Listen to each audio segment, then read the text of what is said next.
नमस्कार बच्चों। इस वीडियो लेक्चर में हम लोग कुछ इंपॉर्टेंट जनरल साइंस के क्वेश्चंस को डिस्कस करेंगे, केमिस्ट्री के क्वेश्चंस को डिस्कस करेंगे, जो कि पॉलिटेक्निक और अदर एग्जामिनेशंस में जो भी एंट्रेंस एग्जाम होता है उसमें बहुत ज़्यादा इंपॉर्टेंट होने वाले हैं। जो टॉपिक है वो कैटलिस्ट है, तो कैटलिस्ट से रिलेटेड क्वेश्चंस को डिस्कस करेंगे। फर्स्ट क्वेश्चन में कहा गया है substance which alter the speed of a chemical reaction without themselves undergoing a permanent change. तो देखिए, ऐसे सब्सटेंस के बारे में बताना है जो क्या होता है कि उसके अंदर जो स्पीड, जो भी केमिकल रिएक्शन की जो स्पीड होती है उसको तो चेंज कर देगा, ठीक है, मेनली वो बढ़ाने का काम करता है स्पीड को, लेकिन उस सब्सटेंस में कोई भी परमानेंट चेंज नहीं होता है। तो ऐसे सब्सटेंस को क्या कहा जाता है? तो ऐसे सब्सटेंस को कहते हैं कैटलिस्ट। तो कैटलिस्ट याद रखिएगा, ये कैटलिस्ट की डेफिनेशन दी गई है। क्वेश्चन नंबर 2 में आते हैं। क्वेश्चन नंबर 2 में कहा गया ड्यूरिंग हाइड्रोजनेशन ऑफ ऑयल। तो जब हाइड्रोजनेशन ऑफ ऑयल होता है, which of the following catalyst is commonly used. तो बताना है हाइड्रोजनेशन ऑफ ऑयल। हाइड्रोजनेशन का मतलब होता है हाइड्रोजन को ऐड करना, ठीक है। तो ऑयल को जब हाइड्रोजन में, ऑयल में जब हाइड्रोजन को ऐड करते हैं तो उसके उसके दौरान जो हम लोग कैटलिस्ट यूज़ करते हैं वो कौन सा होता है? तो निकल कैटलिस्ट होता है, ठीक है, निकल यूज़ करते हैं। नेक्स्ट पे आते हैं। क्वेश्चन नंबर 3 में कहा गया catalyst is a substance which. अब देखिए फिर से पूछा गया कैटलिस्ट क्या करता है? Does not participate in reaction but speeds it up. तो इसमें बी ऑप्शन जो होगा वो सही हो जाएगा कि ये रिएक्शन में तो पार्टिसिपेट नहीं करता है, लेकिन जो रेट ऑफ रिएक्शन होती है उसको ये ज़रूर क्या कर देता है? बढ़ा देता है। तो यहाँ पर बी ऑप्शन सही हो जाएगा। क्वेश्चन नंबर 4 में कहा गया catalyst is used in a reaction to. अब देखिए कैटलिस्ट का यूज़ क्या होता है ये आपको बताना है इस क्वेश्चन में। तो decrease the time required for reaction, ये आंसर इसका सही हो जाएगा। स्पीड बढ़ाता है, तो स्पीड बढ़ाने का मतलब क्या है कि जो टाइम ऑफ रिएक्शन है उस टाइम को क्या कर देगा? ये कम कर देगा। तो decrease the time of reaction. Question number 5 पे आते हैं। 5th क्वेश्चन में कहा गया है iron is used as a catalyst in the manufacture of ammonia. तो देखिए जो मैन्युफैक्चर अमोनिया का जो मैन्युफैक्चरिंग होती है हेबर्स प्रोसेस से होती है, याद रखिएगा। N2+H2 गिव्स NH3, ठीक है, ये अमोनिया है NH3। अब यहाँ पर जो कैटलिस्ट यूज़ हुआ कौन सा हुआ? आयरन यूज़ हुआ।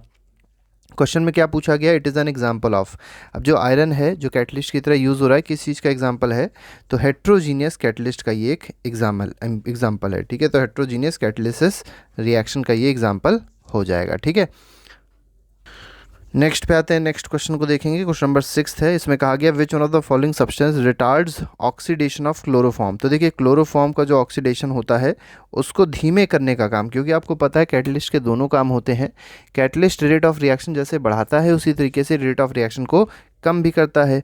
तो जो ऑक्सीडेशन हो रहा था क्लोरोफॉर्म का उसके रेट को कम करने का काम किसका है ये आपको इस क्वेश्चन में बताना है। तो इसका जो ये काम है किसका? C2H5OH मतलब इथेनॉल का ये काम होता है। तो ये क्या है? ये है इथेनॉल। याद रखिएगा इथेनॉल का फॉर्मूला होता है C2H5OH, और ये क्या है? कैटलिस्ट की तरह बिहेव करेगा। नेक्स्ट पे आते हैं। 7th क्वेश्चन में कहा गया है which of the following process इस प्लैटिनम यूज्ड एज कैटलिस्ट। तो आपको बताना है प्लैटिनम को किस प्रोसेस में यूज़ किया जाएगा कैटलिस्ट के केस में, मतलब कैटलिस्ट प्लैटिनम कहाँ यूज़ होता है, ठीक है। तो जब ऑक्सीडेशन, अमोनिया का जब ऑक्सीडेशन करते हैं और नाइट्रिक एसिड बनाते हैं, ठीक है, अमोनिया से जब नाइट्रिक एसिड बनाया जाता है ऑक्सीडेशन करके अमोनिया को, तो जो कैटलिस्ट यूज़ होगा वो कौन सा होगा? तो प्लैटिनम होगा। प्लैटिनम का सिंबल होता है Pt, ठीक है। नेक्स्ट पे आता है इनहिबिटर्स पूछा गया। इनहिबिटर्स क्या होते हैं? तो इनहिबिटर्स क्या करते हैं? तो ये रेट ऑफ रिएक्शन को क्या कर देते हैं? रिड्यूस मतलब स्लो कर देते हैं। Retards the rate of chemical reaction. तो इसमें बी ऑप्शन जो होगा that will be the correct answer.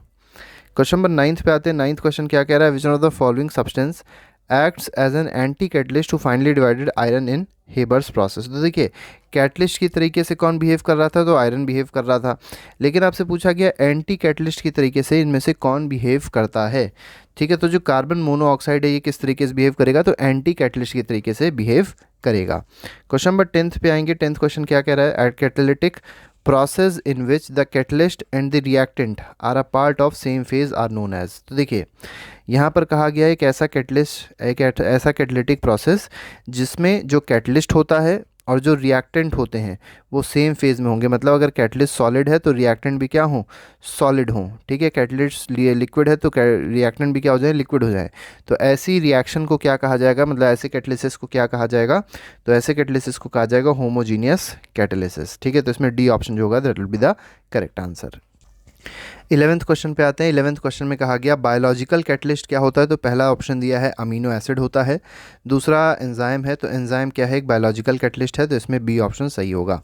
Next पे आते हैं choose the correct statement from the following. तो आपको कुछ स्टेटमेंट्स दिए गए हैं, आपको सही स्टेटमेंट को चूज़ करना है। तो पहला देखिए स्टेटमेंट क्या कह रहा है, addition of catalyst changes equilibrium constant, गलत है। सेकंड में कहा गया catalyst speeds of the forward reaction and slows down the backward reaction. क्या जो कैटलिस्ट होते हैं ये फॉरवर्ड रिएक्शन को स्पीड अप कर देते हैं और बैकवर्ड रिएक्शन को स्लो डाउन कर देते हैं, ऐसा कुछ भी नहीं है। थर्ड में क्या कहा गया था, composition of equilibrium mixture is not change bye catalyst. तो देखिए इक्विलिब्रियम मिक्सचर का जो कंपोजिशन होता है वो कैटलिस्ट से चेंज नहीं होता, ये ऑप्शन आपका सही हो जाएगा, ठीक है, क्योंकि कैटलिस्ट जो है रिएक्शन में कोई भी पार्ट नहीं लेता है, सिर्फ रेट ऑफ रिएक्शन को क्या कर देता है, बढ़ा या घटा देता है।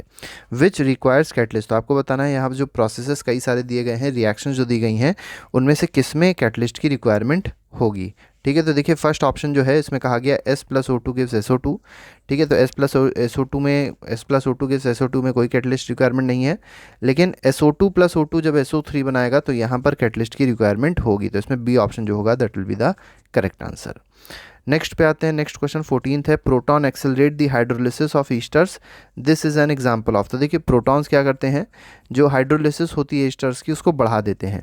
अब आपको बताना है ये किस चीज़ का एग्जांपल है, तो ये एसिड बेस कैटालिसिस का एग्जांपल हो जाएगा, तो इसमें बी ऑप्शन सही हो जाएगा, ठीक है। तो क्या है ये, एसिड बेस कैटालिसिस का एग्जाम्पल है।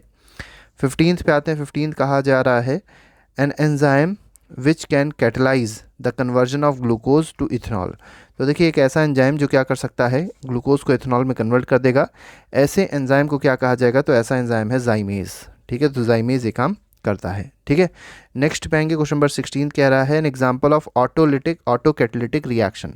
तो ऑटो कैटलिटिक रिएक्शन में से कौन सी है आपको बताना है, तो जो पहली दी गई है ये ऑटो कैटलिटिक रिएक्शन होगी डीकम्पोजिशन ऑफ नाइट्रोग्लिसरीन, ठीक है। और नाइट्रोग्लिसरीन बहुत ही ज़्यादा याद रखिएगा, बहुत ही ज़्यादा खतरनाक चीज़ होती है, इसको मेनली हम लोग कहाँ यूज़ करते हैं, गन जहाँ पे मतलब गोला बारूद का काम होता है उसमें इसको यूज़ किया जाता है।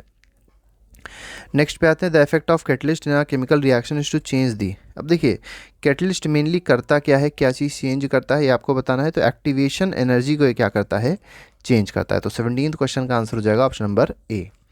18th पे आते हैं, hydrolysis of sugar to glucose and fructose is catalysed by. तो देखिए जो शुगर है, शुगर का कन्वर्जन होना किस में, ग्लूकोज और फ्रक्टोज में, और कैसे, जब उसको वाटर से रिएक्ट मतलब जब उसका हाइड्रोलिसिस करेंगे या वाटर से रिएक्ट करेंगे तब। लेकिन ये अपने आप से नहीं हो सकती, इसके लिए भी कैटलिस्ट की जरूरत है। कैटलिस्ट क्या है, इन्वर्टेज इसके लिए कैटलिस्ट होगा, ठीक है। क्वेश्चन 19th पे आते हैं, 19th क्या कह रहा है, the process which is catalysed by one of the product is called. तो देखिए ऐसा प्रोसेस आपको बताना है जो एक प्रोडक्ट से कैटलाइज हो जाए, ठीक है, by one of the product से वो क्या हो जाए, कैटलाइज हो जाए, ऐसे प्रोसेस को क्या कहा जाएगा, तो ऐसे प्रोसेस को हम लोग कहते हैं ऑटो कैटालिसिस, ठीक है। तो इसमें ए ऑप्शन सही हो जाएगा। Which of the following changes occur in presence of light. तो आपको बताना है प्रेजेंस ऑफ लाइट में कौन सा चेंज इसमें से होगा, मतलब जो रिएक्शंस दी गई हैं आपको बतानी कौन सी रिएक्शन प्रेजेंस ऑफ लाइट में होगी। तो लाइट की प्रेजेंस में डिकम्पोजिशन ऑफ AgNO3 जरूर हो जाएगा। तो सिल्वर नाइट्रेट जो है ये डिकम्पोज होता है किसकी प्रेजेंस में, लाइट की प्रेजेंस में। क्वेश्चन 21 पे आएंगे। क्वेश्चन नंबर 21 कह रहा है फोटोकेमिकल रिएक्शन इज। अब देखिए फोटोकेमिकल रिएक्शन जो होती है वो क्या होती है, तो वो फोटो नाम से पता चल रहा है, लाइट से क्या होती है, वो इनिशिएट होती है, तो इसमें बी ऑप्शन सही हो जाएगा।